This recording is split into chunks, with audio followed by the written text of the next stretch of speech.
Hey guys, today we are going to be installing these LED lights to add additional light when we're backing up. You can aim them. I plan to aim mine out to the sides a little bit more so I get just a little bit more illumination than this factory backup light does. Sorry in advance for the wind noise. It is pretty windy here in North Carolina today. So let me show you what I did so far. So I want to tap off of the reverse light so I don't have to turn on a switch or anything. They just automatically come on. I found a pinout online of this wiring harness, and it was accurate to a point, but I'll show you what I found different. So if you look at this connector, I've already pulled the tail light out, and it's just 2 bolts there and there. You can see them on that side.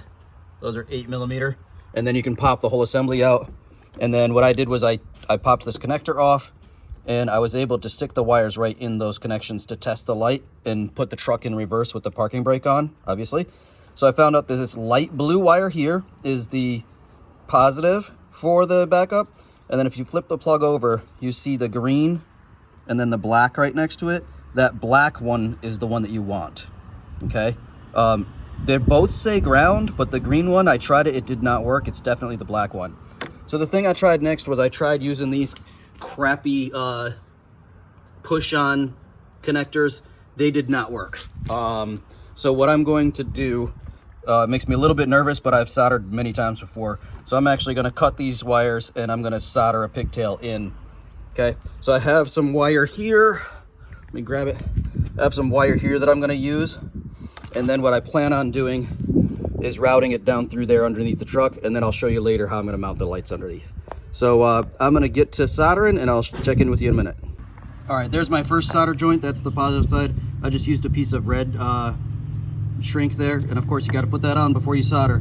I'm not going to shrink it yet though until I test it. So I'm going to do the ground on that black side now, and then I'll test it, and then I'll put the heat shrink in place. All right, we have success. You can see the light is lit there, along with the reverse light there is on at the same time. So we're good to go. I have my connections both soldered right there. They look really good. I'm going to go ahead and put the heat shrink on. Then I'm going to put this wire loom back in place, put some electrical tape on it. We'll button everything back up, and we have our power wire ready. We'll route it down through the truck frame there, and then we can go underneath and install our lights. All right, so we're underneath the truck now. You can see the wire coming down here from the brake light. We'll route it nicely and everything once we get it in place. But the plan is, there's the hitch right there. Sorry, everything's kind of upside down. I'm laying on my back. But the reason we couldn't use this is because this is only for brake and turn signals. So I was originally going to tap into that, but there's no reverse on that, which is why I had to go up to the taillight. But the plan is to try to mount them here. The lights came with these brackets here, and they need to mount like that. And then the light mounts in these 2 little guides, and then they can aim side to side, and then they can aim up and down. So we need to mount this to there. The difficult part is going to be that this tube goes in right there. So I can't reach in. That's about 14 inches from there to there. So what I plan to do is find the bolt that I'm going to use to drop down through this hole, and hopefully it has a washer big enough, because this is a pretty good size hole, right? And hopefully I can get a mounting bolt in there. And what my plan is to use a piece of stiff copper wire, solid copper, and I'll wrap it around the bolt and I'll feed it in here and get it through here and use that to pull the bolt head down through. That's my plan. Hopefully it works. All right, it worked. We got our bracket mounted exactly in the hole that I wanted to. There's another one the same over there. So there's one on each side. Got this mounted. There is a washer above it inside the rail. And my fishing method did work. So I put the washer and wrapped it with this copper wire. And then I was able to just feed the wire in through, drop it down through the hole, take the wire off, and then hold the bottom of the bolt, get that nut on there.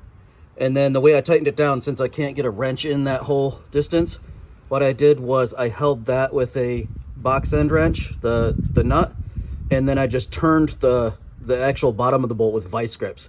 You can see the threads are a little bit messed up, but I don't mind that they're messed up, because that way, if there is some vibration and this nut loosens up, it's not going to be able to get past those boogered up threads.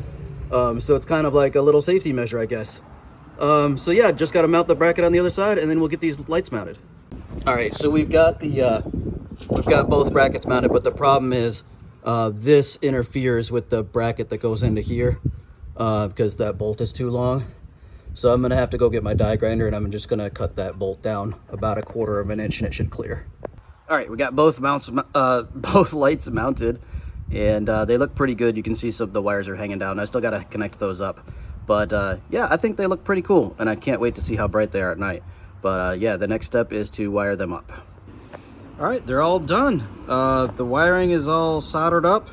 I did solder the connections between the taillight connector to this one, and then solder over to there to those connections. So it's all soldered up. It's heat shrinked. It's all zip tied nicely up underneath, and they're really bright already in the daytime. The camera really doesn't do them justice. So I'm hoping once it's dark, I can show you guys a before and after. I did shoot some video before that I'll show you before I added these lights to show you what it looked like with just the factory. So as soon as it gets dark out tonight, I will film the after, and then we'll post this video. All right, here we go, nighttime, people, and those lights are really bright. I'll roll the clip of the before, like right here. All right, I'm gonna be upgrading and adding some additional aftermarket backup lights tomorrow. So I wanted you guys to see these reverse lights. The car's not started. Sorry, the truck is not started, but I've got it turned on and in reverse with the parking brake on.